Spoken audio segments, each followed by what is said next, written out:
Nakakuha ng pera at mga dokumentong NBI sa condo unit ni dating Congressman Zaldico nang magsilbi sila ng search warrant doon. Pag-aaralan ng NBI kung makakatulong ang mga ito sa pagbuo ng kaso laban sa dating kongresista. Saksi si John Consulta. 3 volt ang tumambad sa mga operatiba ng NBI noong isilbi nila kahapon ang search warrant sa condo unit ni dating Congressman Zaldico sa Taguig.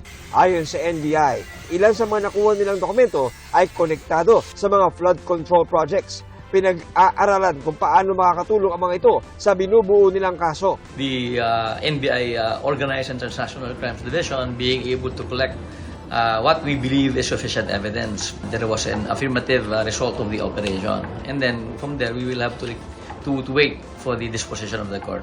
Humiling na ang NBI sa Interpol na ilagay sa Red Notice Alert ang dating kongresista na naharap sa mga kasong graft at malversation dahil sa anomalya umano sa flood control project sa Nauhan Oriental, Mindoro. Ayon sa NBI, inaantabayanan nila ang paglabas ng Red Notice matapos nilang ihain ang request noong November 23. Ito po ay under evaluation pa. Ang huli naming na-check is actually being evaluated by the Notices Diffusion Task Force in terms of its form and substance. Sa DOJ, nagtapos na ang deadline para sa pag-usumite ng counter-affidavit ni Ko sa isa pang reklamong iniimbestigahan ng DOJ kaugnay sa mga flood control project sa Bulacan. Ayon sa DOJ, pagkatapos nito, submitted for resolution na ang reklamo. Sinisikap pa namin makuha ang panig ni Ko. Nasa DOJ rin kanina si dating DPWH Bulacan District Engineer Henry Alcantara. Binigyan na si Alcantara ng provisional admission sa Witness Protection Program. Nakapagsauli na siya ng 110 million pesos sa gobyerno na inaasahang masusundan pa ng 200 million pesos. Ayon sa DOJ, maaaring sa susunod na linggo maganap ang turnover ng balanseng pera sa gobyerno bilang pagtugon sa requirement bago makapasok sa WPP. Ang pagpapanagot sa mga nasa likod ng katiwalian sa gobyerno ipinanawagan sa oblation run sa UP Manila. Nasa 100 miyembro ng Alpha Phi Omega ang sumali. Giit nila panagutin ang mga nasa likod ng korupsyon sa mga flood control project, pagwawaldas ng kaban ng bayan at paglaganap ng mga ghost project. Para sa GMA Integrated News, ako si John Consulta, ang inyong saksi. Nagpanggap na mamimigay ng ayuda ang mga intelligence operative ng Pasig Police sa isang lugar sa Valenzuela. Magandang hapon po. Natuntun nila ang isa sa mga pakay, si alias Aldin, isang construction worker. Sir, i-update na lang natin yung i-update po natin yung form. Okay na po, sir, makahingi ka ng ID. Ano nga ID po? Kahit ano po, sir.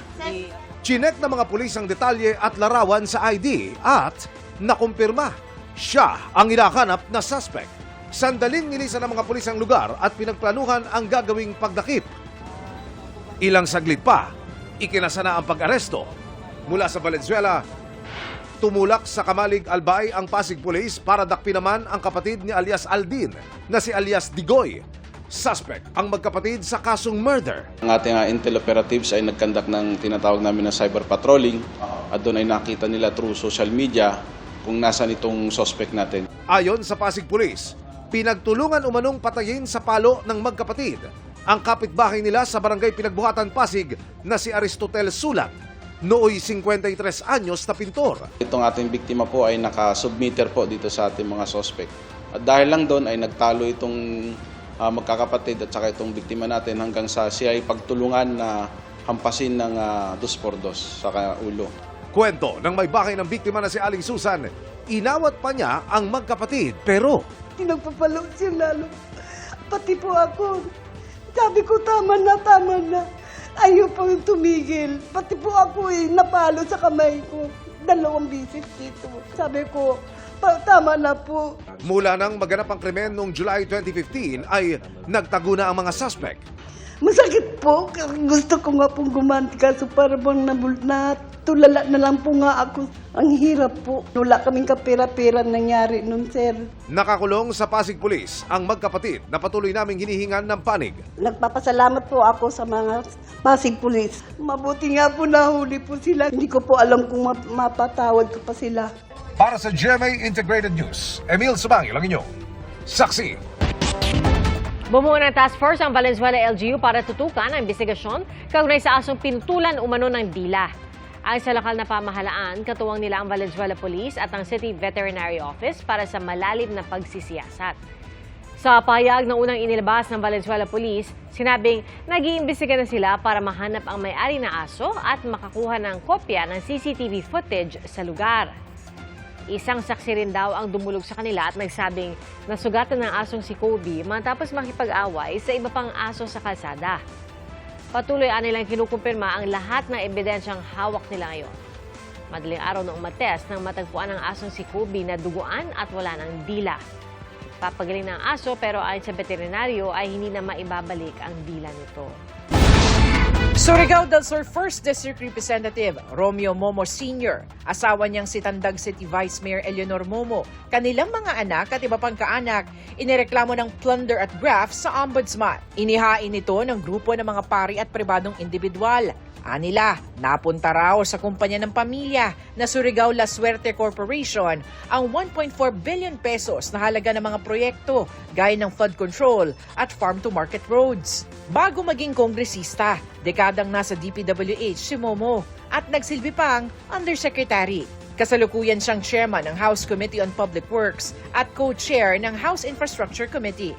Vice Chair rin siya ng Appropriations Committee, kaya kabilang siya sa House Contingent sa Bicameral Conference Committee para sa 2026 National Budget. Sa isang pahayag, iginiit ni Momo na walang conflict of interest sa kanyang paninilbihan bilang kongresista. Wala rin daw katotohanan ang akusasyong ginamit niya ang kanyang pwesto para sa pansariling kapakanan.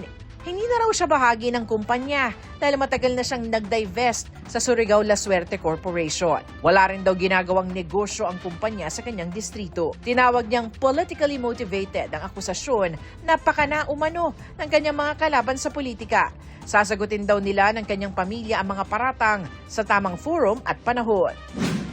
Dating Quezon City Mayor Herbert Bautista pinawalang sala ng Sandigan Bayan 3rd Division sa kasong graft. Bigo raw kasi ang prosekusyon na patunayang guilty beyond reasonable doubt si Bautista kaugnay ng pagpirma sa disbursement voucher kaya naaprubahan ang pagbayad na mahigit 25 million pesos sa Signet Energy kahit hindi natupad ang nasa kontrata. Guilty naman ang hatol sa kanyang kapwa-akusado na si dating City Administrator Aldrin Cunha.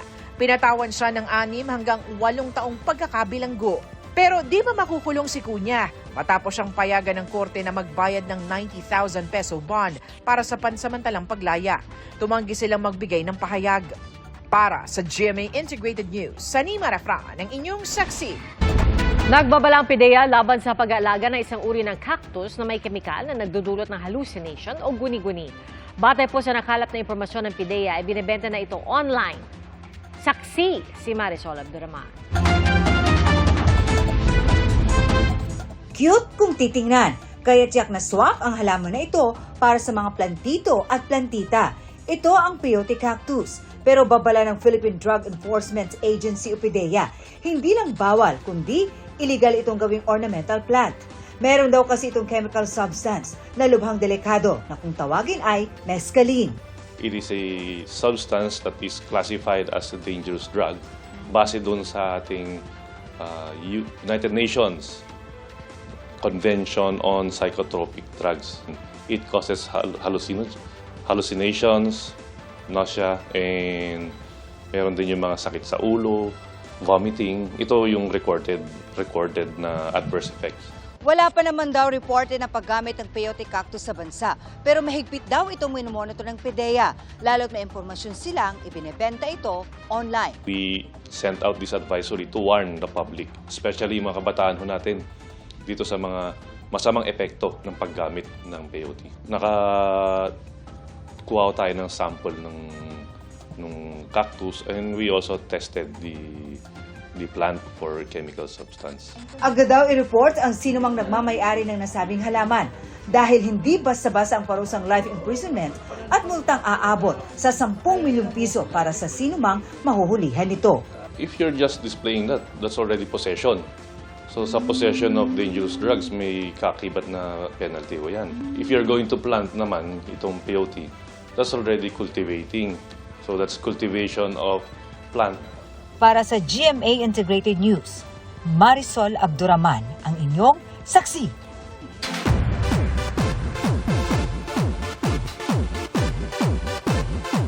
Nangakong babawi si Dustin Yu sa kaibigang si David Licauco matapos sabihin ni David na miss na niya ang kaibigan dahil matagal na raw silang hindi nagkikita. Narito ang showbiz saksi ni Nelson Canlas. Miss ko rin dating Dustin. Siya yung hindi nagpapakita. Naging busy na ako sa showbiz eh. Pero siya yung priority ko.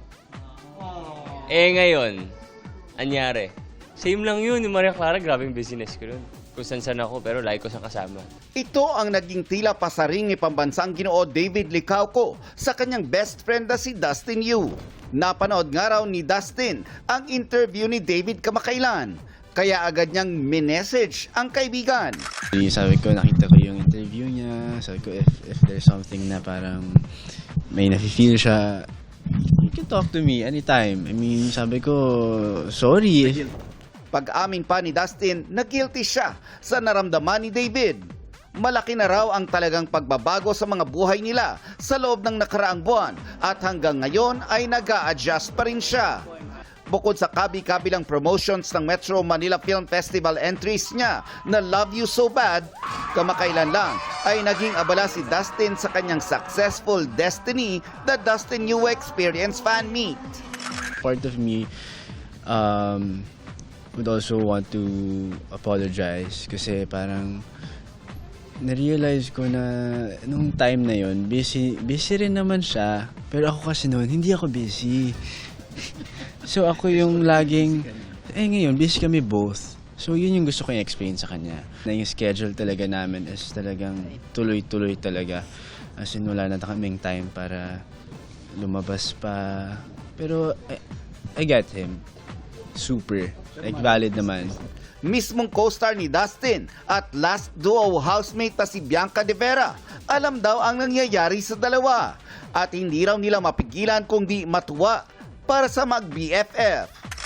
Miss ngayon si David. Ilang araw ngayon na overthink. Ayaw niya lang aminin yun. Tapos parang yesterday ata, parang na-assert ko siya. Sabi ko, si David na-like niya yung trailer natin for Love You So Bad. Sabi niya naman, ako naman yung magtatanong ngayon.